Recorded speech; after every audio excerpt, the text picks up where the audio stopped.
Bismillahirrahmanirrahim. Alhamdulillah Rabbil Alamin. Assalatu wassalamu ala anbiya wal mursalin.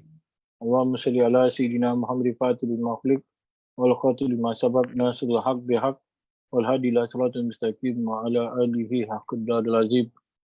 Assalamualaikum warahmatullahi ta'ala wabarakatuh everyone. May peace be upon you wherever you are. We pray that you are in good health, well-being and in the state of good iman together with your family in this not much Ramadan left, right? Tomorrow is the last day for Trawih, and today, Alhamdulillah, we just had our Trawih, second last day for Trawih. So tonight we have a beautiful man, knowledgeable Ustaz, Alhamdulillah, Ustaz Firdaus Ismail, who studied in Wat Tanjung, and later on he studied in Abu Nur in Damascus, Syria for 2 years. And subhanAllah, he's been very active in da'wah and also in khidmah in mosque before, and now he have his own organization called Al-Baqi. So let us welcome Ustaz Firdaus for tonight conversation in Ramadan. No spiritual surrender. InsyaAllah. Tafadhal Ustaz. Assalamualaikum Ustaz. Waalaikumsalam warahmatullah. InsyaAllah. Nice to see you. Yes. So Alhamdulillah, smiling, alhamdulillah. MashaAllah. Alhamdulillah, Ustaz. Alhamdulillah. So Ustaz, we are left now with 1 day in Okay. Ramadan and Trawih. So Okay. MashaAllah, how time flies, and we, even though it's under pandemic, but we are, Ramadan is still Ramadan and it's still fast moving. Yeah. So I think tonight topic we touch on the struggle. Struggle. All of us struggle. Yes. In Ramadan and outside Ramadan. So here we are talking about the journey to Allah Subhanahu Wa Taala, because we never know next year whether we are going to meet Ramadan or whether we are, in the same state. Some of us gonna get sick, some of us gonna have children. So it different situation, right, Ustaz? So Ustaz, now is starting question now.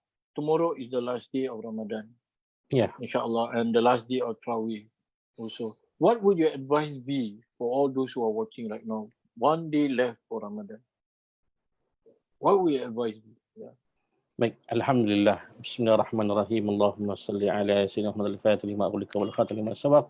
Nasrul haq bil haq wal hadi ila siratal mustaqim wa ala alihi haqqa qadrihi mudahil azim. First and foremost, I thank Brother Khalid and Sa'ilahi for inviting me.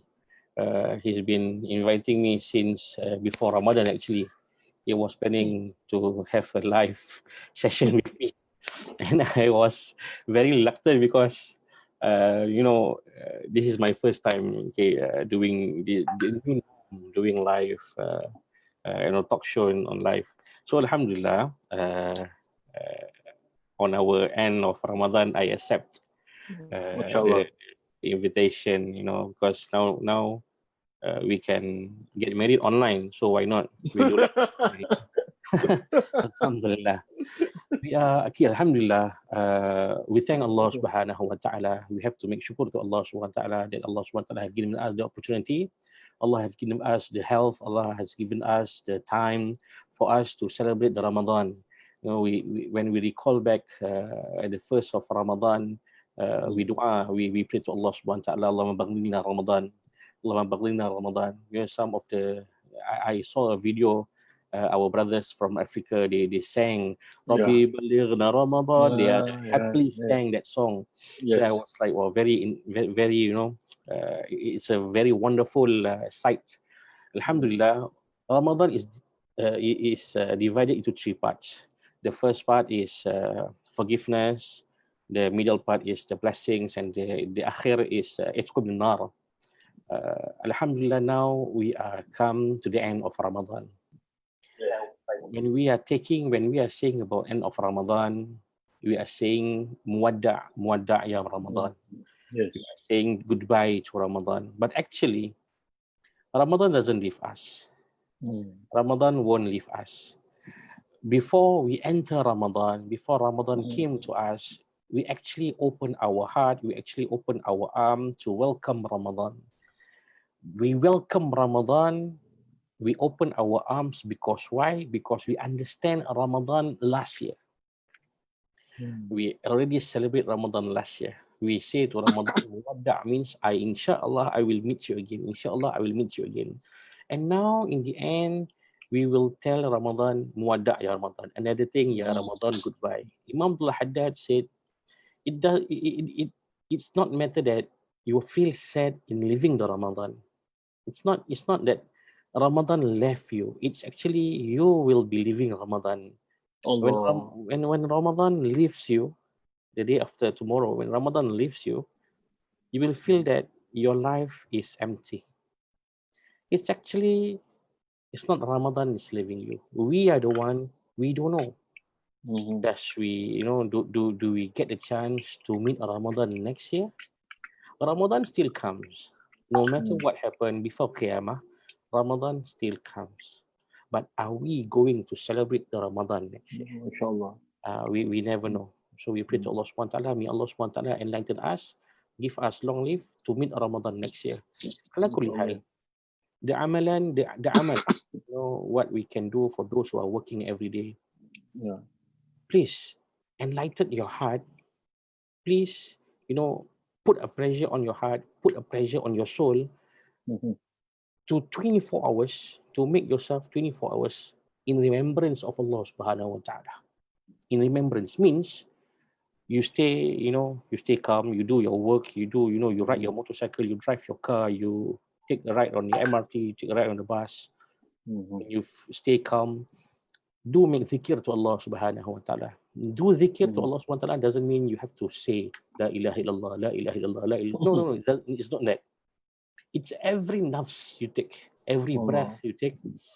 Allah, because we need to do shukr to Allah subhanahu wa ta'ala in every ni'mat that Allah subhanahu wa ta'ala has given us. The real ni'mah that Allah subhanahu wa ta'ala has given us is what?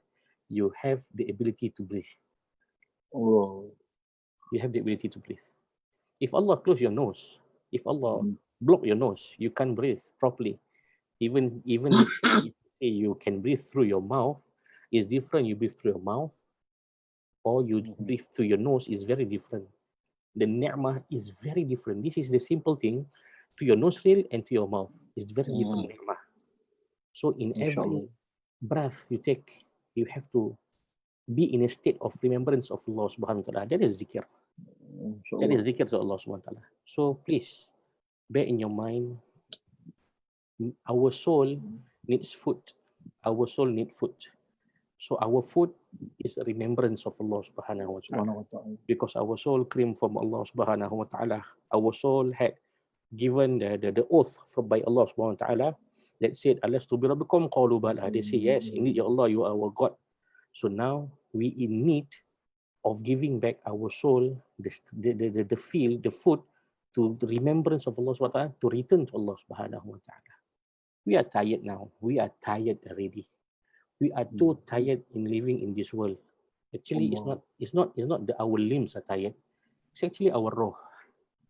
Our roh is tired because our roh is full of lust, full of sins, full of doing bad things.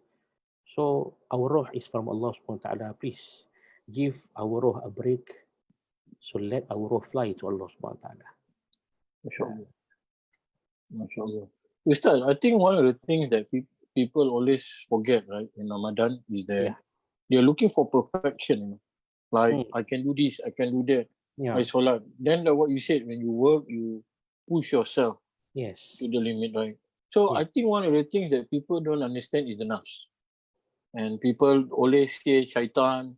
But we know in Ramadan, shaitan chain, prison, and maybe they sleep also. Because one month, relax only. But the thing is, how do we educate ourselves about the reality of the nafs in ourselves? Because Ramadan is coming to end, shaitan is coming out. And now we have two I call it two pangs, macam attacking you, right? So what should one do then? To protect itself from the nafs and from the shaitan. Okay. It's actually when we recall back when we want to enter the month of Ramadan, we have ambition. I want to finish reading Quran, for 30 days. I want to finish the whole Quran, or I want to finish twice or thrice. I want to try to finish it every day. I want to try to read the Quran one day, one juzuk. Inshallah. Beforehand, before the Ramadan came. Before Ramadan comes to you, you have the ambition, you want to read Quran every day. The question is, why you put an ambition that you want to read the Quran every day? You have to start. Before Ramadan comes, you start. If you don't start, then you don't dream that you will read in Ramadan one day, one juzuk. Don't dream of that. Keep on dreaming. Keep on dreaming. So when Ramadan enters, you think that, according to hadith, the shaitan has been locked down, the gates of heavens are been opened widely, the gates of hellfire were closed tightly. It's actually, if you do wrong, or if you do good, if you do bad things in the month of Ramadan, it's actually you. That is who you are. That is who you are. You did something wrong, you did something bad things in Ramadan. This is actually shows that this is you. Firdaus, this is you. This is not a whisper from shaitan. This is not a whisper of Iblis. This is not a whisper of anyone else. It is you. It is you and your nafs. So how can we avoid all these things? We get back to the hadith Qudsi, when Allah subhanahu wa ta'ala said, "As-sawmu li wa ana ajzi bihi. Was-sawmu junnah." Okay? Allah subhanahu wa ta'ala said in the hadith Qudsi, "As-sawmu li wa ana ajzi bihi." You fast for me. For Allah subhanahu wa ta'ala. When you pray for yourself. You pray for yourself. You pay zakat for yourself. You do hajj, is for yourself. But when you fast for me. You refrain yourself from eating or drinking, and you refrain yourself from doing bad things from your hawa, from your nafs. It's for me. When Allah subhanahu wa ta'ala said, fast is for me, means we have a strong connection with Allah subhanahu wa ta'ala. Because when we fast, we think that I want to fast perfectly today. When we think, we put a thought, we want to fast perfectly, means I want to refrain myself from eating and drinking. But we left one note there. We have to refrain ourselves from nafs, from our nafs. You walk to your workplace, you look at your right, you look to your left, you see everything. You see every single sins. What does make you sinful? That if you see, you see a beautiful lady in front of you, that doesn't mean you do big sins. But the bigger sin, when you walk to your workplace, you saw a man who is smoking, and you talk to your heart, hey, this person never fast.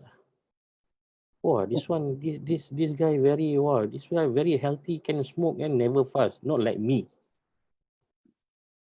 So means that you put yourself in a place that you are better than him. So you are such a failure. So the rest of the day, you only you refrain yourself from eating and drinking. But the pahala, the reality reward. The reward from Allah subhanahu wa ta'ala, zero. You demolish everything. Because why? You have the mi'yar shaitan. You have the mi'yar shaitan, means the mi'yar shaitan is to follow the shaitan. You are better than anyone else. You may wear a kopiah, you may wear a turban, you may wear a jubah, you may wear, every single sunnah, but any single moment you think that you are better than others, khalas, everything is vanished. This is how you train to control yourself, to control your nafs. Sheikh Said Ramadan Buti once give us advice about how, for a beginner, to control your nafs. He said that if you want to have a meal in front of you, there's a two meal. If you want to take the right one, because the right one is nicer than the left one, refrain from taking the right. take the left. Mhm.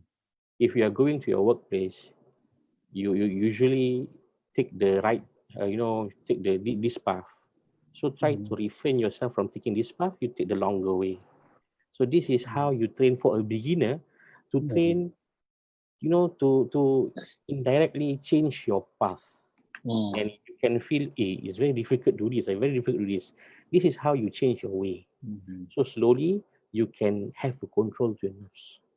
Inshallah. Another way is when you know Allah, Mhm. you are the knower of Allah subhanahu wa ta'ala, you can control your nafs. Because why? Allah subhanahu wa ta'ala give you nafs for him to test you. But if you know the tester, you Mhm. won't feel any burden with the test. Mhm. If Inshallah. I'm a student, I'm a student of this college. Mhm. So I'm very close to the lecturer. I'm, the best, teacher's pet.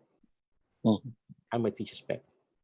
So whenever my teacher give me a test paper, I won't be afraid. I know that my teacher is very loving. My teacher is very, very nice to me, and I'm very, very nice to him. And I'm a Mhm. teacher's pet. So what if I want to scared with the test? I will surely pass, inshallah. It is how you want to take control of your nafs, be a knower of Allah subhanahu wa ta'ala. Inshallah. So how do we be a knower, Ustaz? How do Now, we take care of our nafs? How do we be a knower, and how do we take care of our nafs then? Allah Muhammad. Sheikh Hafiz Jinram, when I was sitting in one of his class, he said he give us advice. Don't ever ask for Allah subhanahu wa ta'ala to become a knower of Allah subhanahu wa ta'ala. Don't ask to become a wali. Because al-wilayah, Allah will grant you. Allah will grant you. Allah will give you. Allah will give you the wilayah. But you don't ask Allah subhanahu wa ta'ala, Ya Allah, make me a wali, make me a wali, make me a wali. Because why? We are normal human being. We doesn't do zikir as much as the awliya. We never make zikir. And to become a waliullah, that doesn't mean to become waliullah, you have to make millions of zikir. Allah choose you. Mm. Allah choose you. There's one time in the time of Rabi'atul Adawiyah. Her house was, invaded by one thief, want to make bad things to her. Rabi'atul Adawiyah told the guy, I have one syarat. Syarat means I have one Condition. condition. You prepare yourself, you take wudu, you take a bath, sunnah, and take wudu, then come out, follow me. So this thief, he said that, why I must follow you? This is my condition. You have to follow me. This is my Yeah. house. This is my Yeah. condition. Just go and take wudu, clean yourself, and come again. So he take wudu, he cleans himself, and he comes to Rabi'atul Adawiyah. And Yeah. Rabi'atul Adawiyah said, stand on my mihrab and pray raka'atain. Pray 2 rakaat. Allah. And this guy was like, why I must follow her? He's a thief. He's a thief, and he wants to make bad things to Rabi'atul Adawiyah. So he agreed. He agreed to Rabi'atul Adawiyah, and he said, after I perform my two rakats, then I will make bad things to you. And Rabi'atul Adawiyah said, okay, I promise that. So he salat 2 rakaat. He make prayer 2 rakaat. So when he want to make a takbir, Allahu Akbar, Rabi'atul Adawiyah pray to Allah subhanahu wa ta'ala, Ya Allah, I bring him to my mihrab. Allah. I bring him to my mihrab. But his heart, it's up to you. You want to bring his heart to you or not? Then Alhamdulillah, after he make salam, Assalamualaikum warahmatullah, he turned to Rabi'atul Adawiyah. Then Rabi'atul Adawiyah said to him, do you still want to do bad things to me? Then he said, no, I don't want. I don't want. Then he Mashallah. get out from the house. He become a waliullah. He was a thief. He was a thief. Yeah? As we know that Wali Basmala, he was a thief. He do yakin by Allah SWT. So to become a waliullah doesn't mean that there are no criteria to become a waliullah. But there are criteria to become Habibullah. To become Habibullah, there's a criteria that you have to know ahkam sharia. We have to know ahkam al-ma'rifah. We have to know the knowledge of hakikat. This is how you become the Habibullah. But to become the wilayah, want to take the wilayah, it's between you and Allah subhanahu wa ta'ala. But if you make dua, Ya Allah, make me a wali, make me a wali, make me a wali, you can dua for your son. Ya Allah, make my son a wali, make my brother a wali, make my brothers a wali, make my father a wali, but not me, Ya Allah. Because why? If Allah give you wilayah, means Allah subhanahu wa ta'ala had put you in a rank that Allah subhanahu wa ta'ala will test you. We afraid that we can't bear to face the test by Allah subhanahu wa ta'ala. But to become the Habibullah is not easy, but there are steps. Steps that you need to know the Prophet of Allah subhanahu wa ta'ala. You have to do salawat. I give you one example. We have time, right? Yeah, of course. I give you one example. In the life of the Prophet, nowadays we have our handphone, we have our laptops, we have everything. To acknowledge the love of the Prophet, nowadays, how we use our handphone nowadays, how we use our Facebook, how we use our Twitter, how we use our social media towards others. Just think straight that if Rasulullah sallallahu alaihi wasallam happened to WhatsApp you, Rasulullah happened to WhatsApp you, if Rasulullah sallallahu alaihi wasallam is still here, Rasulullah sallallahu alaihi wasallam fikum means is inside you. But hypothetically, I'm using a team word. MashaAllah. Hypothetically, if Rasulullah sallallahu alaihi wasallam were to send you a WhatsApp, I'm coming to your house next week. I'm coming to your house next week, and I will stay in your house for a week. And Sayyidah Fatima or Sayyidah Aisha will stay with your wife. Can you imagine if we receive that kind of WhatsApp from Rasulullah sallallahu alaihi wasallam? What are we going to do? Of course, we are going to change our room. We are going to make it very, we have to put fragrance, good perfume. Maybe we paint our room. We take out our clothes. We take out our bed clothes. We put everything in proper. So Rasulullah came to our house nicely. Then we take our handphone here. We change our status. We delete all the inappropriate pictures, inappropriate pictures. And we stand by. Rasulullah come to us. Then Rasulullah came to us. The next week, Rasulullah came to us. Then Rasulullah said, "What is this? What is this device?" Then we tell Rasulullah, "Oh, this is my laptop. I work with my laptop. This is my MP3, my MP3 playlist." What if Rasulullah said, "May I listen to your playlist? May I listen to your playlist?" So everything we want to change, right? Everything we change. So what come across is, if we think that Rasulullah will send us one WhatsApp message that he will come to us, he will be a visitor to us. We change everything, we make things proper, then we really want him to come. So we just stand by. In the reality, we change everything. We change our room, we change our handphone, we change our history, we delete our history. And we really, in reality, we really eager for him to come. So when you know about Rasulullah sallallahu alaihi wasallam, when you learn about Rasulullah sallallahu alaihi wasallam, you will definitely know Allah subhanahu wa ta'ala automatically. Because Fudala, there's one story about Fudala. Fudala wants to step Nabi sallallahu alaihi wasallam. He wanted to step Nabi sallallahu alaihi wasallam during tawaf. He's a munafiq. During tawaf, he wanted to step Nabi sallallahu alaihi wasallam. After three rounds, Rasulullah, what happened to you, ya Fudala? What actually uttered in your heart? Fudala said, nothing. I make zikr to Allah subhanahu wa ta'ala. Then Rasulullah SAW put his hand, put Rasulullah SAW, Prophet's hand, he put his hand on Fudalah's chest. Then Fudallah said that the moment Nabi SAW hold my chest, touch my chest, he is the most hated person in the world. But the moment Rasulullah SAW take his hand away, he is the most beloved person in my life. So when you fall in love with Nabi Sallallahu Alaihi Wasallam means that Allah had given you the love of the Prophet and Allah had given you the love of Allah SWT. Because Allah SWT said in the Quran, "In kuntum tuhibbuna Allah fattabi'uni yuhibbukumullah." If you follow me, Allah will love you. Means Allah had given you the love of the Prophet. Simultaneously, Allah will give you the love of Allah Subhanahu wa Taala.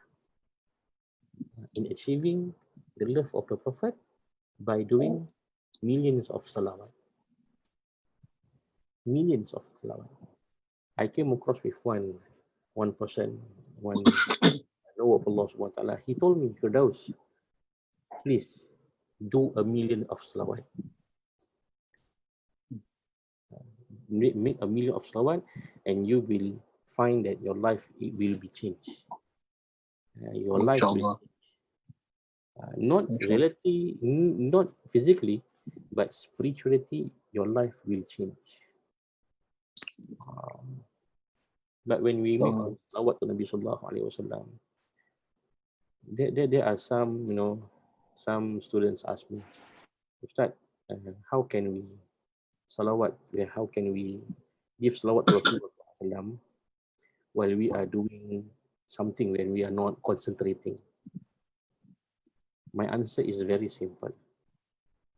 When you give salawat to Nabi Sallallahu Alaihi Wasallam, regardless you are doing your works, your heart are locked with Nabi Sallallahu Alaihi Wasallam. Regardless you're doing anything. Because your heart is always repeating Allahumma salli ala Muhammad, Allahumma salli ala Allahumma salli. Means whenever your lips uttered the salawat, even though that doesn't, you can't hear it properly, but actually your soul had been sending the salawat more than your lips. Inshallah. This is what we call love. We don't see love. We don't see love, but we feel love. Allah. We don't feel love. We feel love. We don't see love. We feel the love. That is why Nabi Sallallahu Alaihi Wasallam, Allah SWT said, "In kuntum tuhibbuna Allah fattabi'uni yuhibbukumullah." You don't see that person, but you love him. You feel that thing. Wow.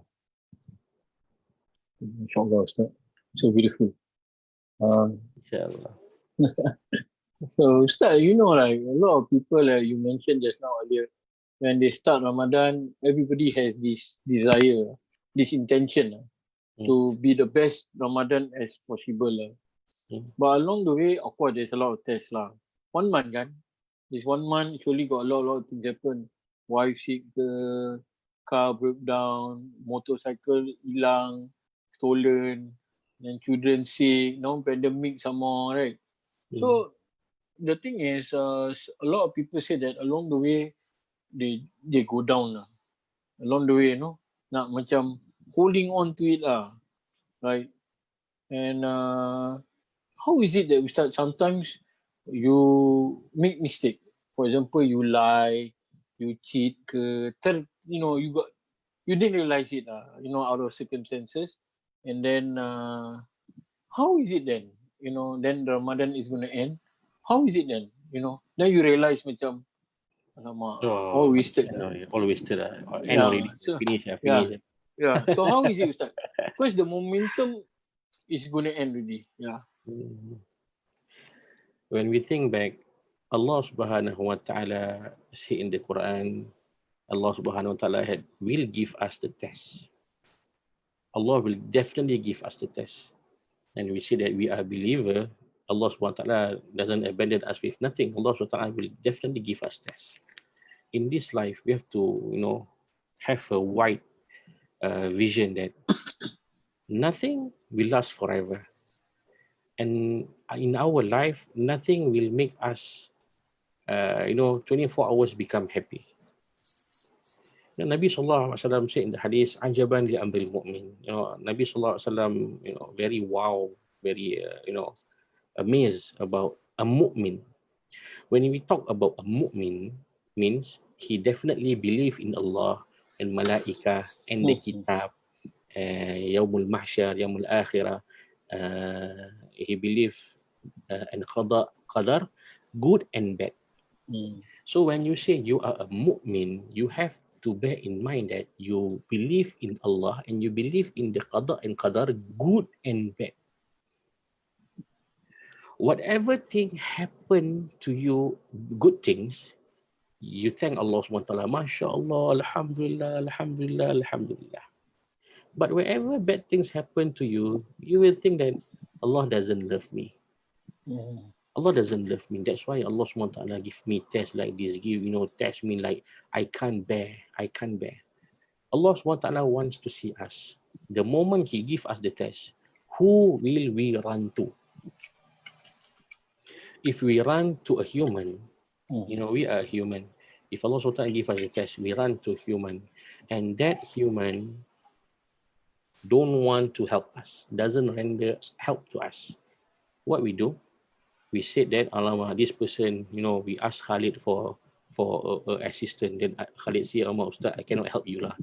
Then I will, alamak, Khalid, alamak, not cool lah, nonsense lah, cannot help lah, this one lah, that one lah. I only ask for $1,000, he cannot help lah. He's very stingy lah.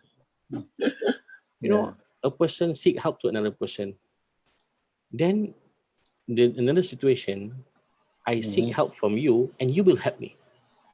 So I will praise you. I will say, Khalid, Subhanallah. If you have problem, you come to him. He will definitely help you. Then Allah SWT, He want to look at us. He said, okay, I give you a test. You run to human.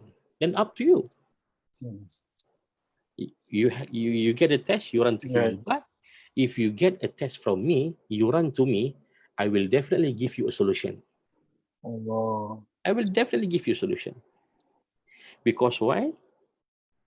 A good thing and a bad thing, whichever comes from Allah Subhanahu wa Ta'ala, consider it's a blessing. You become rich, it's a blessing from Allah Subhanahu wa Ta'ala. You become poor, it is a blessing by Allah Subhanahu wa Ta'ala. Whatever things happen to you from Allah Subhanahu wa Ta'ala, it's a blessing. It's actually how we choose or how we face that blessing. If we think that, become poor means Allah doesn't love us. Become rich means Allah loves us more. No. It's actually that is very wrong. So Ustaz, in the month of Ramadan, I want to, become istiqamah in my ibadah, I ride my bike, suddenly I'm walking, I'm very thirsty, Ustaz, then my tire punctured on the road. I was like, why? When you answer why, actually, you are insulting Allah Subhanahu wa Ta'ala. You are insulting Allah Subhanahu wa Ta'ala. When you ask why Allah, you give this to me, you think what? Allah doesn't know what will happen to you in the future? Allah had plans. My life, Khalid, I share you about my life. Yeah. When I was in secondary school, I plan actually after finishing my secondary school, I'm planning to continue my studies in Pra University. MashaAllah. So after Pra University, I'm planning to continue my study in Mesir. So after Mesir, I'm planning, to if I have the chance, I want to continue furthermore. So this is my plan. Yeah. So I'm targeting that I want to get married by the age of 25 or 27. This is my plan when I was in secondary school, and I'm working for it. I'm working out for it. But Allah SWT had a better plan for me. I'm a dropout student. I left school in secondary 4. I didn't finish my secondary level. So if I don't finish my secondary level, how can I supposed to, to enter primary university? Then I continue my studies to pondok in Johor. Then after that, I came back to Singapore. And after that, Allah SWT opened my heart to travel to Syria. I never thought of going to Syria at all. Inshallah. This is what Allah SWT had planned for me. Totally different, 180 degrees, totally different from what I'm planning. So this is what Allah SWT had planned for us. And one more thing I want to share with you. Once I want this particular thing, I pray to Allah Subhanahu Wa Taala. Every night I pray to Allah Subhanahu Wa Taala, and I remember a few years back, when Darussalam was open 24 hours. Every single night I will go to Darussalam, I qiyam there alone. I pray for Allah Subhanahu Wa Taala for this request. Inshallah. Every single night I pray. Allah give me, but only for a few moments. Allah give me for a few months, then Allah took it back. This thing Allah SWT wants to show what? In the Quran, Allah SWT said, Asa an takrahu shay'an fahuwa khairul lak, wa asa an tuhibbu shay'an fahuwa syarrun lak. Most probably, you look at that thing, you love that thing, you think that it is good for you, but it's actually no. And sometimes you think that that thing is bad for you, but it's actually good for you. And when I ask Allah SWT, Allah SWT grant me to show me that this thing is bad for you. So Allah took it back. Allah. So when Allah took it back from me, I was like, oh yeah, this thing is not good for me. When I have this thing, I lose Allah SWT. This is what Allah SWT had planned for us. This is how we put our pandangan, our opinion, our view towards Allah SWT test. Actually, when Allah SWT tests you with all such of situation, the first thing what you need to do is sabr. As-sabru inda sadamatil ula. Means that when something strike you, you sabr. Sabr is a shield. But after you do sabr, you have to redha. Redha that this is what Allah SWT had written for me, and have faith that this is the best that Allah had written for me. This is the best. There's nothing more best than this. If Allah SWT want to crush you, Allah SWT crush you because why? He wants to mold you back to become a better man. So if you don't feel crushed, if you don't feel the pain, how can you feel the ni'mah of being healthy? If I talk to a person who never sick before, Firdaus never get sick before, he doesn't know the ni'mah of being healthy because he never gets sick. So being sick is one of the ni'mah. Subhanallah, Ustaz. Inshallah, it's beautiful the way how you explain your experience and the way how life is supposed to be. I think because a lot of time people just want to be perfect. Bila tak perfect, then they say like, hey, why is it this? Because they don't understand who they really are. Yes. Yeah. So Ustaz, another thing is we were talking about the nerves, how important the nerves playing deception on us. Tipu. The nerve will always lie to us. And one of the things that the nerve develop on men, especially men, is addiction with women. When you see woman, you crave for woman to like you. Normal lah, you solat macam mana, so you still have that sort of temptation or that sort of nerves, right? So the question is like, this is like a disease, spiritual disease, we call it. And so what can one do in terms of spirituality in dealing with such nerves? Right? Yeah. Allah SWT had created human or man, hubu shahwat. We have the shahwat. We have the urge towards women, ladies, children, and wealth. This is one kind of test by Allah Subhanahu wa Taala. That is why Allah Subhanahu wa Taala sent Nabi Sallallahu Alaihi Wasallam as a blessing to us. And Allah Subhanahu wa Taala said in the Quran, "Wa khuliqal nasu dha'ifa." Allah Subhanahu wa Taala had created us full of weakness. When Allah Subhanahu wa Taala give us the weakness, Allah SWT give us the weakness, and Allah SWT give us the luxury of having a wife, having having children, well. But apart of that, Allah SWT give us one hidayah through Nabi Sallallahu Alaihi Wasallam is the Quran. So Nabi Sallallahu Alaihi Wasallam advised us, "Ghadul basar," look down, take care of your view, your eyes, take care of your eyes, take care of your, in Bidayatul Hidayah, Imam Al-Ghazali had teach us when we take wudu, we wash our eyes, we wash our ears, we wash our hand, we have the dua. Allah Subhanahu wa Taala make this hand, lighten this hand. May Allah Subhanahu wa Taala clear our ears. May Allah Subhanahu wa Taala clear our eyes, when we wash our face. It's actually the hikmah that Allah Subhanahu wa Taala had given us all these things to assure that we know where we stand. We know where we stand in front of Allah Subhanahu wa Taala. Allah Subhanahu wa Taala will give us the rank. We have the rank, maqam. Maqam. There's one time, when I was younger, I was working in a mosque. When we handle youth, you handle youth.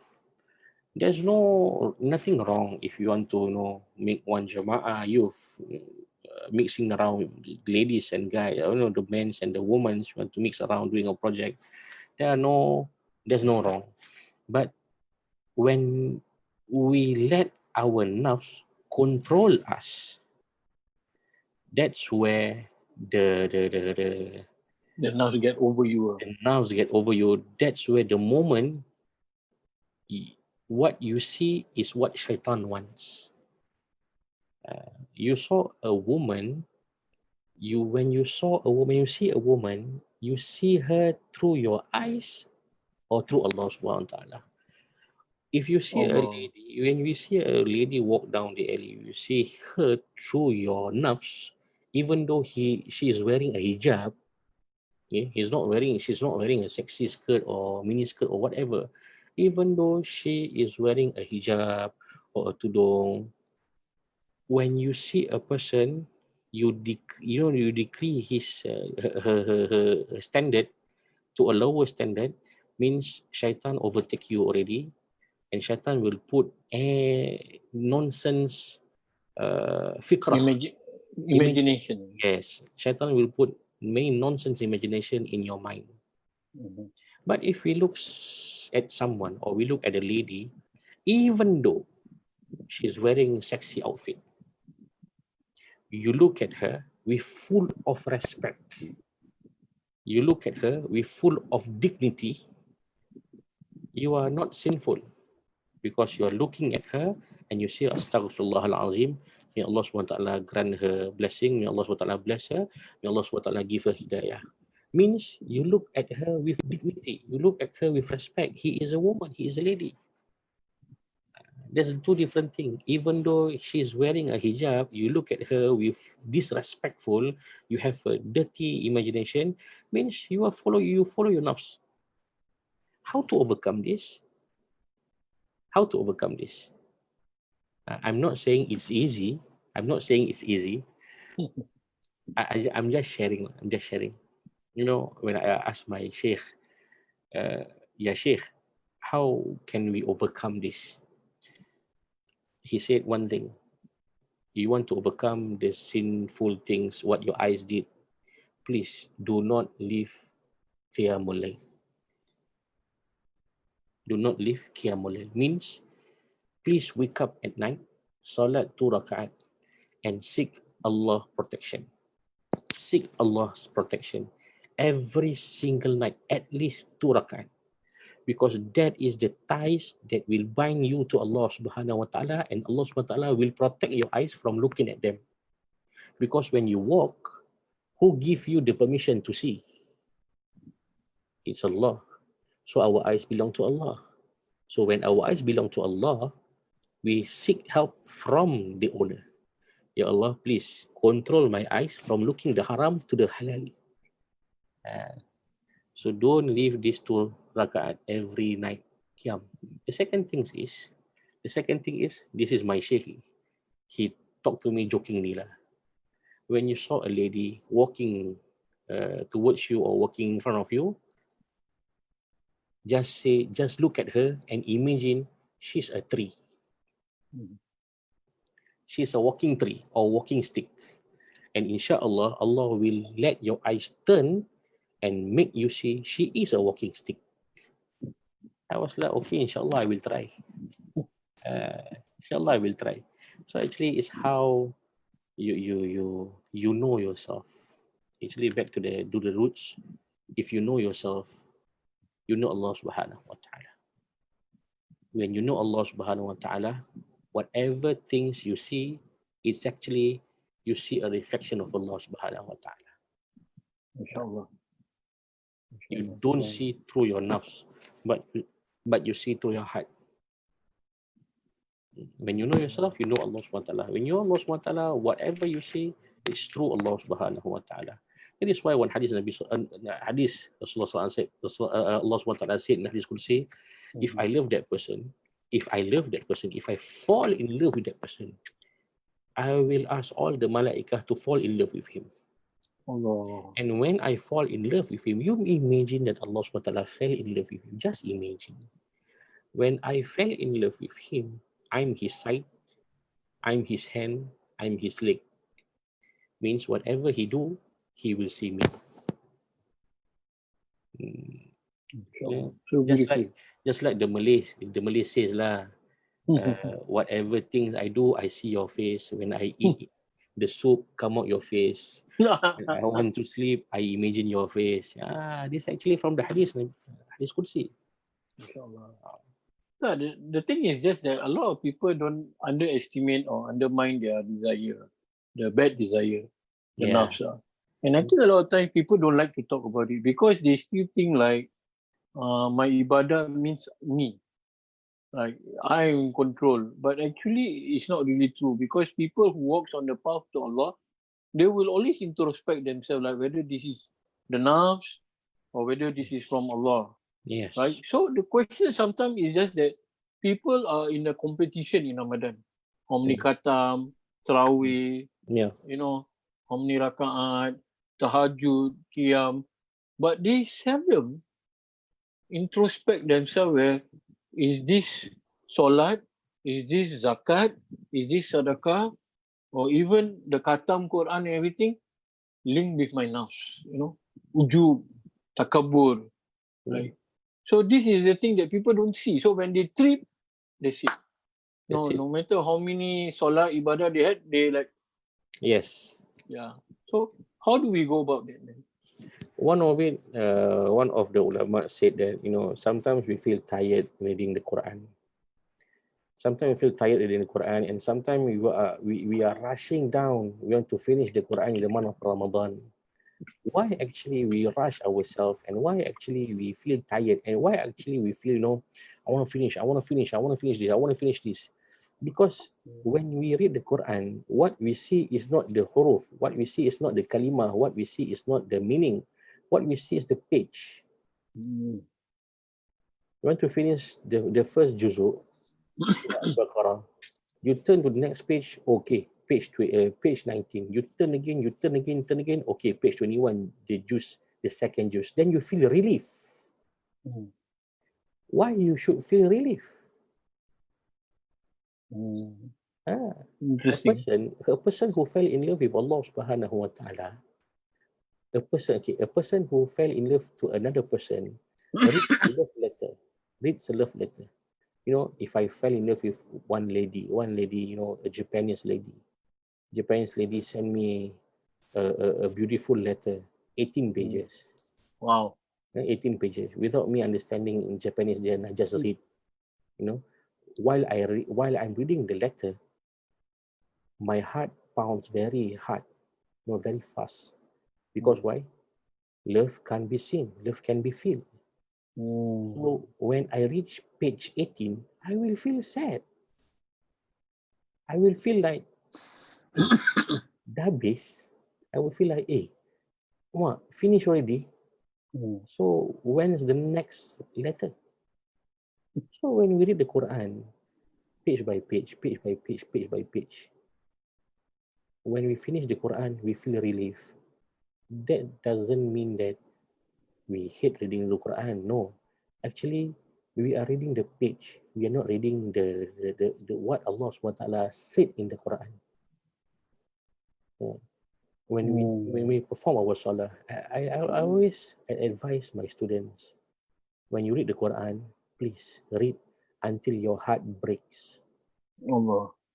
Read until your heart breaks. Whatever it takes, if your heart breaks in the second page, that's it. That's it. If your heart breaks on the 5th juzu, you read from the 1st juzu to the 5th juzu. The 5th juzu, you reach the 5th juzu, your heart breaks until you shed your tears. Doesn't mean that you shed your tears, you understand the Quran. No. Al-Quran breaks your heart. Al-Quran softens your heart. Before it softens your heart, it will break your heart first. Because there is shell outside. You go to the dentist, before the dentist, take care of your gums, he will break all the cavities outside, and you will feel the pain. And after that, you will feel relief. This is how your relationship with the Quran. And same goes to Salat. When you Salat, you show the mujahadah, you stand in front of Allah Subhanahu wa Ta'ala. Your Salat doesn't mean you Salat 2 rakaat.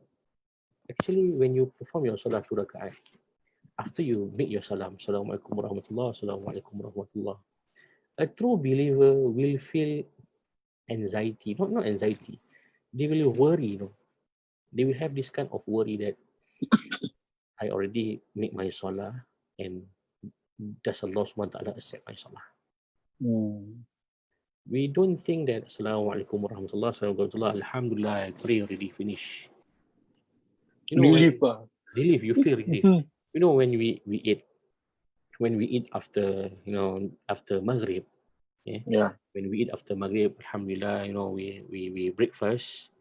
Then after that, we wait for our Tarawih. After Tarawih, we eat again until our stomach full. What comes from our mouth after that? In Malay, we call, nasib baik dah semayang. Kalau luckily, thankful we pray already. Thankful lah, we pray already. If not, leceh, want to pray now.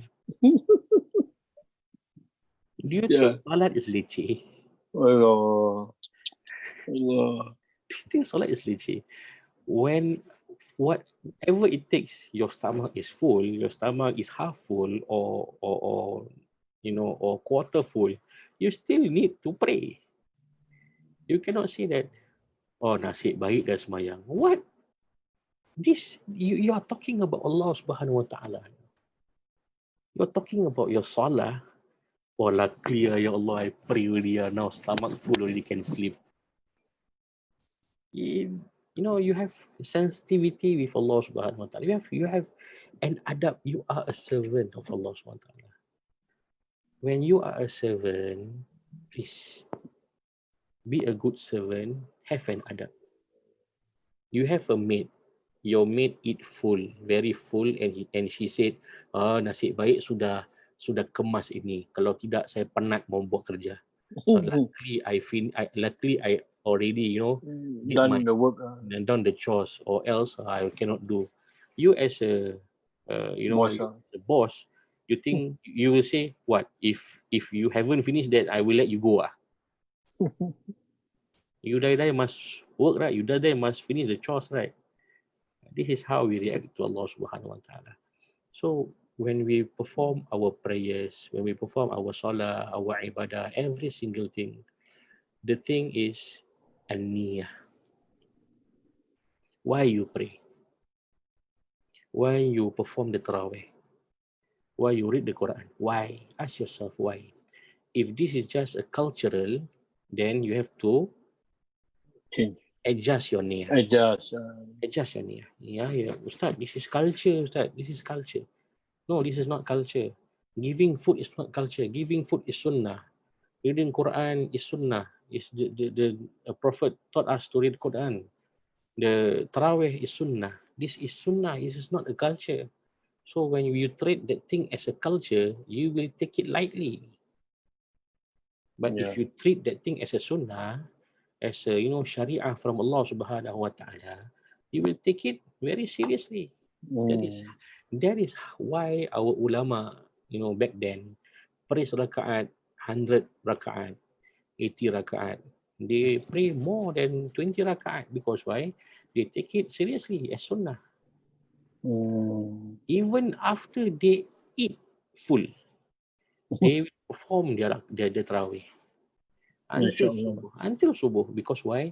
They know why they do that.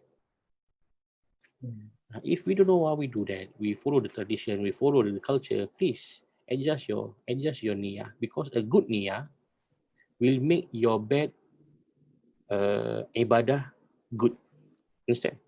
With good niyyah, it will make your imperfect ibadah perfect. But with bad niyyah, it will distort your good ibadah.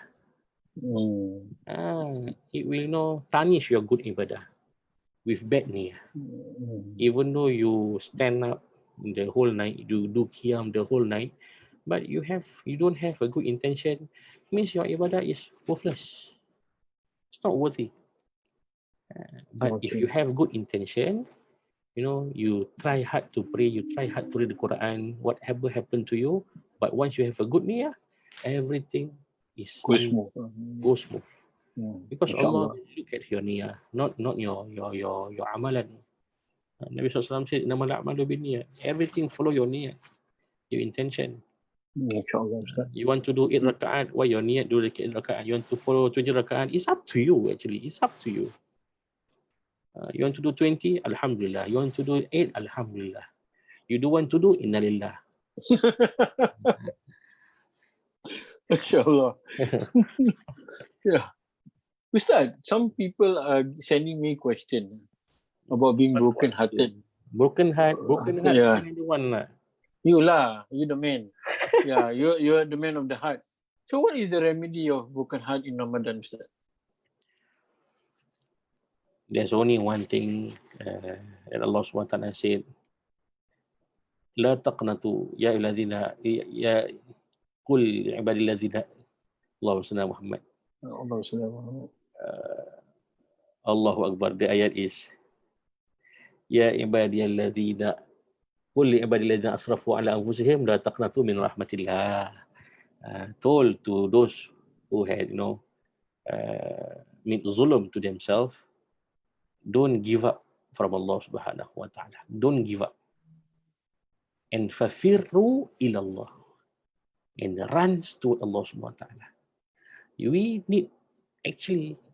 need to fall in love with Allah Subhanahu wa Ta'ala. Please do fall in love with Allah Subhanahu wa Ta'ala. When you fall in love with Allah Subhanahu wa Ta'ala, every single thoughts come across in your mind, you will think Allah first. Whatever thing you do, you will think Allah first. Allah. Allah given me this. Allah give me the thoughts. Allah give me that. Allah give me. Because why? You had fallen in love with Allah Subhanahu wa Ta'ala. Take the heart and give back to Allah Subhanahu wa Ta'ala. Let Allah Subhanahu wa Ta'ala change a new heart to you. Because why? We are human. We are created to be destroyed. We are created to be broken. We are created to be tested. If we are created to be very perfectful, or if we are being created to become very perfect, we are not humans. We are the angels. but we are humans. We are designed to be broken. So when we are designed to be broken, that is where comes Allah SWT said, "Fafiru ilallah." Allah will fix everything. When Allah want to fix everything, He will crush you first. When He crush you, He wants to see where you go. You go to the human or you go to Allah subhanahu wa ta'ala. That is where the ayah comes. Fafiru ilallah, runs to Allah subhanahu wa ta'ala. In Hadith Qudsi, when Allah subhanahu wa ta'ala said, if Bani Adam crawl to Allah subhanahu wa ta'ala, Allah will walk to him. Yep. And when Bani Adam walk to Allah subhanahu wa ta'ala, Allah will run to him. Then Allah subhanahu wa ta'ala said, Fafiru ilallah, runs to Allah. If Allah subhanahu wa ta'ala asks us to run toward Him, means He is there for us.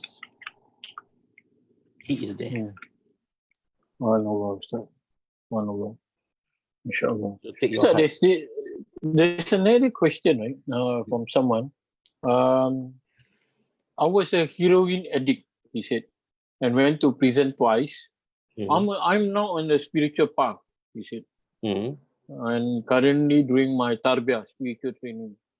I'm hoping to heal my urge though through it. But at this, it gets so bad that I'm paralyzed mentally and physically. Just it consumed me lah. And I know this is tough for you to answer for me. But will I be able to overcome in this? I'm desperate to be clean for the sake of Allah and my family, but it's super difficult. What are the advice I could do aside from zikir and ibadah? First of all, may Allah is our brother here. Ameen. May Allah is our brother here. May Allah make futuh for him. Ameen. Brother. Ameen. I had some experience with ex-convict or ex-drug offenders. The thing is, when you want to change, nobody will change you except yourself. Nobody will change you except yourself. In Allah la yughayyiru ma biqawmin hatta yughayyiru ma bi anfusihim. Allah will never change you unless you change yourself. Then Allah subhanahu wa ta'ala will render the help, will render the assistance for you to change. Okay, in order to find a good, a good life, first of all, find a good companion, find a good friend, change a bit. I don't say that leave totally your friends out there behind. No, you cannot. Qata' as-silaturrahim, you cannot do that. Only that for the time being, make new friends that will bring you to Allah. Make new friends that will bring you to Allah subhanahu wa ta'ala. Meaning that this friend will hold your hand and move forward to Allah subhanahu wa ta'ala. They will do the istiqamah together. And alhamdulillah, you are in the right path. You are in this tariqah, you are in this, in the right direction to Allah subhanahu wa ta'ala. But the thing is, when you are struggling inside you, you feel like you want to burst out. You feel like you can't bear it anymore. You can't handle it anymore. This thing is eating me up. Remember, my brother, it's actually Allah had started to let him to be known to you. Inshallah. You are in this limit. Allah subhanahu wa ta'ala will help you. You are in the age, you are in the very age, you want to fall down. You are here actually. So if you istiqamah, you seek Allah subhanahu wa ta'ala assistance, or you seek Allah subhanahu wa ta'ala help, you are here now. Allah will help you when you are here. Because when you are here means you are strong enough. Allah. But when you fall down, Allah will lift you up higher than this. When you fall down, Allah will lift you up and put you higher than your previous rank. That is where your rank, your maqam will be raised by Allah subhanahu wa ta'ala. Because why? You pass the test. When you feel struggle, when you feel you are struggling, just bear in your heart, that Allah SWT start to let him to be known to you. The most zikir that you can do is make salawat to Rasulullah sallallahu alaihi wasallam. Know your Prophet. Allah SWT had promised us when we make salutation to Rasulullah sallallahu alaihi wasallam one time, Allah Subhanahu wa Taala will send the blessing 10 times for us. The blessing include everything: forgiveness, the rahmah, the raise of maqam, the calmness, the tranquility in spirituality. Allah Subhanahu wa Taala had promised us. So please, when you perform your salawat, please bear in your heart and in your mind, Rasulullah sallallahu alaihi wasallam will render help to you. Madad. Madad ya Rasulullah. When you put yourself in beyond of Rasulullah sallallahu alaihi wasallam, you say salutation to Rasulullah sallallahu alaihi wasallam, please bear in mind that Nabi sallallahu alaihi wasallam hear you. Nabi sallallahu alaihi wasallam listen to you. Nabi sallallahu alaihi wasallam knows you. Nabi sallallahu alaihi wasallam know your name. Nabi sallallahu alaihi wasallam know your face. And Nabi sallallahu alaihi wasallam will give you help, assistance, such as shafa'ah or the blessing from Allah Subhanahu wa Taala. And be strong. It's two-way. You need to be strong, and we as a community, we need to render help.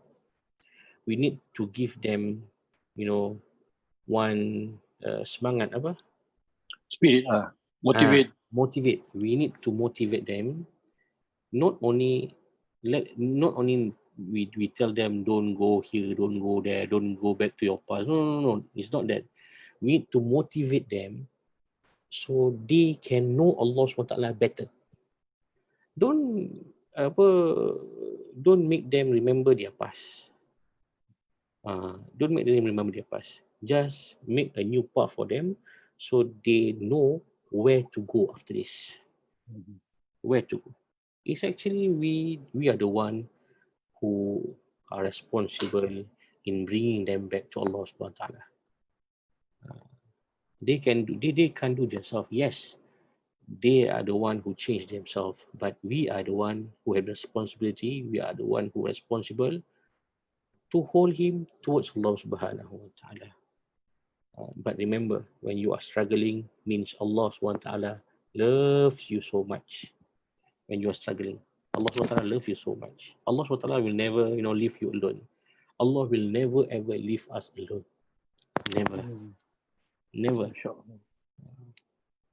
Inshallah, Ustaz. Ustaz, some people are asking, right?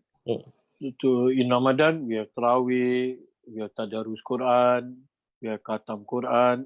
A lot of ibadah we can do to fill our time. But then towards coming out Ramadan, the Hari Raya are different already. The spirit all different now, right? But some people are asking, through that process, right, what can we do to be closer to Allah? Do we need a wirid? Do we need like something that we can cover, like top up? Because Ramadan is not there. Tak ada Tarawih, no more Tarawih. Right? And people do tadarus every day not in Ramadan, right? So what can they do? Do they need wirid if they want to remain like Ramadan? Or how do you go about it? Okay. Back to what I said just now. The spirit of Ramadan, slowly bygone, slowly, leave us because we take it Ramadan as a culture.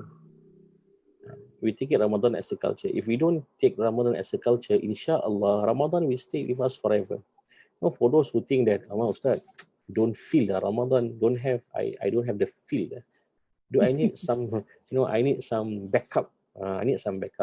Yes, you need the awrad or you need some wirids for daily wirids. Wirid is like food for the soul. Ramadan comes. You know why we feel Ramadan? Because the azan is different. The azan is very different. When Ramadan's come, you cook here, you cook there. Ramadan is the month of cooking. I'm very tired. Ramadan is the month of food. So tired. Ramadan is not a month of food. It's not the month of cooking. It's not the month of everything. It's not the month of, you know, the qasidah after the azan, or the azan is different. No. A part of that, Ramadan is about the feeling between you and Allah subhanahu wa ta'ala. Okay, alhamdulillah. When Ramadan leave us, we don't feel, as high spirituality rather than in Ramadan. Because why? We are covered by Shawwal. Shawwal, we must wear baju kurung, we must wear very nice attire, we must wear this, we must wear that. So when we must wear this, we must wear that, means our nafs is automatically on top of our iman. So do that. So after Shawwal finish, our mind said that, okay, let's for the next year, let's wait for the next year. So life has to go on as normal, as per normal. So do we need some wirid as a backup? Yes, we need to do wirid for the backup, as Nabi SAW taught us. There's a lot of wirid. The only thing that, please, when you make a wirid, have a simple one. Have a simple one. You don't ask, Ustaz, can I have a wirid? Sometimes when some students ask me, Ustaz, you have any wirid that you want to share with me? So okay, can you read Yasin every night, or you read Waqi'ah every night? Ustaz, cannot like that. You ask for me a wirid, I give you, then you bargain. Some ulama say, you read Hasbunallah wa ni'mal wakil 12,000 times. And then you are in need. You ask for a person an advice, then the person gives you, okay, read Hasbunallah wa ni'mal wakil 12,000 times. Then you bargain. It cannot do 120. 12,000 a lot leh. You need something from Allah and you want to bargain. Actually, Allah is the one who will bargain to you, not you bargain to Allah SWT. Right? So when you do a wirid, you should have the istiqamah. Take a small step. La ilaha illallah 100, salawat 100, istighfar 100. It's very simple one. If you meet any ulama, these three main thing sure have inside their wirid. Halala, istighfar, salawat. Halala, istighfar, salawat. I'm very, very sure. I met some scholars. Any wirid that they give me, these three main things should have. Halala, la ilaha illallah, salawat, istighfar. Sure have. So please make these small things, but make it longer or make it part of your life. So when you do this, where you take a small portion of zikir in your life, you look into years. You won't be doing your zikir today and this night you become something. No, you don't expect to become something. You just expect, Ya Allah, I make zikir, Ya Allah, in remembrance of you. Please don't forget me, Ya Allah. When you do zikir to Allah SWT, it's actually not you remember Allah, it's Allah remembering you. Because Allah is the one who give you the izin, the permission to remember Him. When Allah give you the permission to remember Him, means He remember you, not you remember Him. So indirectly, when you make zikir to Allah SWT, indirectly, when you do remembrance to Allah SWT, it's actually Allah remember you, not you remember Him.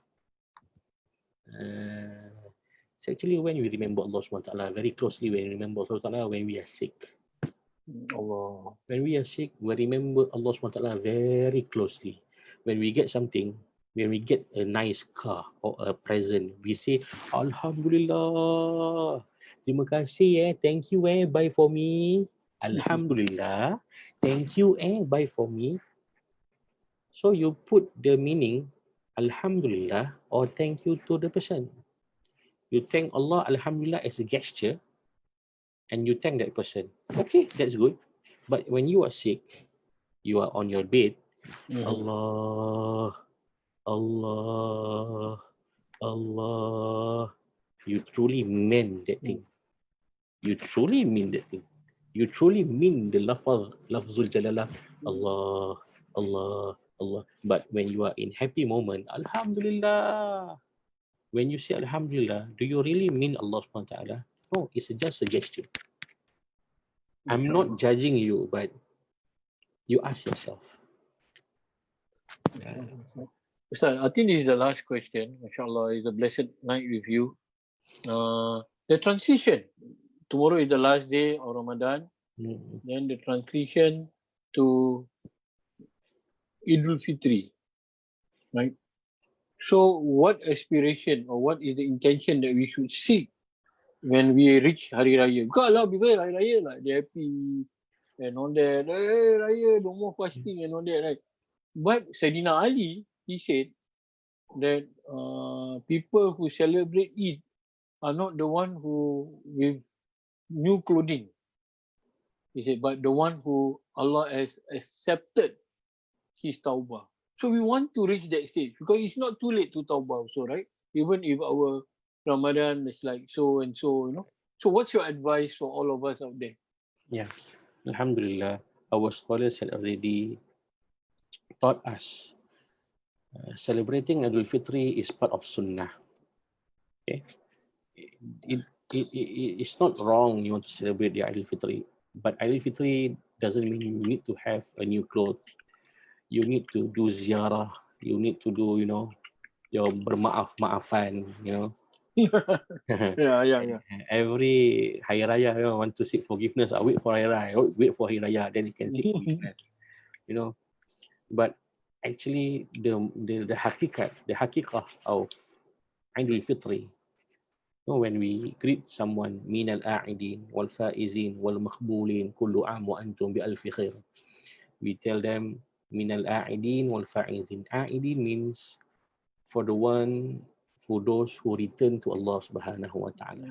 Inshallah. A'idin means you to and fro, which is us. We go to Allah Subhanahu wa ta'ala, sometimes we turn back to Him. We turn back. Then we go back to Allah Subhanahu wa ta'ala, then we turn away from Him. We go back to Allah Subhanahu wa ta'ala, and we turn back. We turn away from Him. This is min al-a'idin. Min al-a'idin means we turn back to Allah Subhanahu wa ta'ala, we go towards Him. Wal faizin. Wal faizin means what? Those who have victory. Victory in refraining themselves from doing bad things in Ramadan. The faizin. Wal maqbulin, and those who have been accepted by Allah Subhanahu wa ta'ala. So we actually make dua to Allah Subhanahu wa ta'ala. Ya Allah, make me one of the a'idin, make me one of the faizin, make me one of the maqbulin. That is why we say taqabbalallahu minna wa minkum. May Allah Subhanahu wa ta'ala accept us, accept me, accept you, accept every one of us, accept in His blessings. So Ramadan, Allah SWT created this one month for us to know that Allah SWT is there for you to do tawbah, to make tawbah. Then comes to Him, run to Him, return back to Him. You will become victorious when you turn to Him. When you return back to Allah SWT, Allah SWT will give you a victory. So when we celebrate the Idul Fitri, it shows that is why we do takbir to Allah SWT. The Malay takbir Allah, very saddening, the rhythm. Because why? Emo. Emo here is not related to why you are not visiting your parents. No. Your emotional here is related to, hey, spirit here, your roh, go back to Allah SWT. You have been longing to Allah SWT very long. So now it is the time for you to return to Allah Subhanahu wa ta'ala. Inshallah. Do takbir to Allah Subhanahu wa ta'ala, do tahmid to Allah Subhanahu wa ta'ala, do takbir to Allah Subhanahu wa ta'ala. Because why? He had given you any ni'mah and you return to Him with full of tawbah. May Allah Subhanahu wa ta'ala accept your tawbah. Amen. So when we live Ramadan, it's not that we can't celebrate Idul Fitri. Idul Fitri, those who know himself, who know his status, who knows that, okay, am I, fair enough to celebrate the Idul Fitri? You want to celebrate Hari Raya? Carry on. But Idul Fitri, are you fair enough to yourself if you want to celebrate Idul Fitri? if you don't feel like, I don't feel I'm the one who can celebrate Idul Fitri, then may Allah SWT forgive you. But if you are, struggling in Idul Fitri, if you are working as a dispatch rider, under the sun, sending this one parcel, you have 40 places to go and you are fasting, your tongue is very dry. Ya Allah, please accept my ibadah. Allah. Please accept my ibadah. This fast is for you, Ya Allah. It's not for me. That is why Allah SWT promised two happiness for those who fast. Two happiness when they do the breakfast and when they enter the Jannah. Two happiness. So may Allah SWT give us the opportunity to celebrate Idul Fitri, the haqiqah Idul Fitri. Amin. Amin ya Rabbal Alamin. Okay, Ustaz, thank you very much. I think we learned so much from you, so much profound knowledge that Alhamdulillah. we rarely hear, but thanks to you that we Thanks to learn. Yeah, thanks to you, we learned so much. So, Ustaz, before we end the night, this event, we want you to close doa. Masya Allah. Yeah. What doa you want? I don't know how Any to doa lah. You must make doa for Abu Sufyan, so he's working. Masya Allah. Baik. Bismillahirrahmanirrahim. Alhamdulillahirabbil alamin. Wa bihi nasta'in ala umuri dunya waddin. Allahumma salli ala sayyidina Muhammad al-fatih lima ughliqa wal khatim lima sabaq. Nasrul haq bil haq wal hadi ila siratikal mustaqim wa ala alihi haqqa qadrihi bidahil azim. Ya Allah, please forgive us Amin. for all the bad things that we have done and continue to do. You are so merciful, Ya Allah. You are so kind, Ya Allah. Please forgive us and help us stay away from all that's wrong. It's so hard for us, Ya Allah. And we are so weak, but you are very strong, Ya Allah. Please increase me in sincerity, Ya Allah. Ya Allah, Ya Rahman, Ya Rahim. Please forgive our parents, Ya Allah. Please forgive our brothers, Ya Allah. Please forgive our sisters, Ya Allah. Do not let them die without realizing who their Lord is, Ya Allah. Amin. Proof and help them resist the pressure of friends who try to turn them away from you, Ya Allah. Ya Allah, Ya Rahman, Ya Rahim. Make every single aspect of our lives, Ya Allah, be for you and in service for your creation, Ya Allah. Please remove all false intention that we have, Ya Allah. Ya Rahman, Ya Arhamar Rahimin. Let me love you, Ya Allah. Let me love you, Ya Allah. Let me love you, Ya Allah, as you deserve to be loved, as you deserve to be loved. And let me fear you, Ya Allah. You deserve to be feared. And let us leave this world, Ya Allah, serving your creation and for your sake. Ya Rabbal Alamin. Rabbana atina fid dunya hasanah wa fil akhirati hasanah wa qina adhaban nar wa adkhilna al-jannata ma'al abrar ya aziz ya ghafar ya Rabbal Alamin. Wa sallallahu ala sayyidina Muhammadin wa ala alihi wa sahbihi wa barik wa sallam bi fadli subhana rabbika rabbil izzati amma yasifun wa salamun ala al-mursalin walhamdulillahi rabbil alamin. MashaAllah, Ustaz. Jazakallah khair. May Allah bless you, preserve you. Thank you for tonight. Amin. We hope to have more event with you. It was so beautiful. It was so beautiful, Ustaz. MashaAllah. We hope to see you again. And Assalamualaikum, Ustaz. Waalaikumsalam.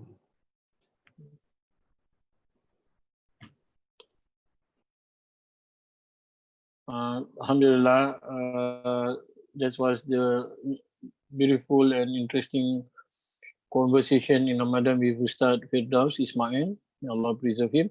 So tomorrow we have Sheikh Afifuddin, Maulana Sheikh Afifuddin Al-Jilani, who is the descendants of Sheikh Abdul Qadir Jalani, who will be giving a talk at 9:30 tomorrow, the reality of Idul Fitri. So join us tomorrow. And inshallah on Saturday morning, Sidi Taluk Daud will still continue his class on the path to Allah Subhanahu Wa Taala by Sheikh Al-Arabi Sa'eh. Right. So with this, say thank you very much. Don't forget to continue to donate to our humanitarian project, which is the hospital in Senegal. Check out the link at our caption. You can see the caption, and also all our link on our Facebook and Instagram.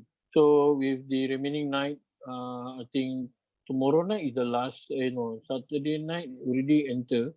So last two nights, inshallah. May Allah bless us and forgive us.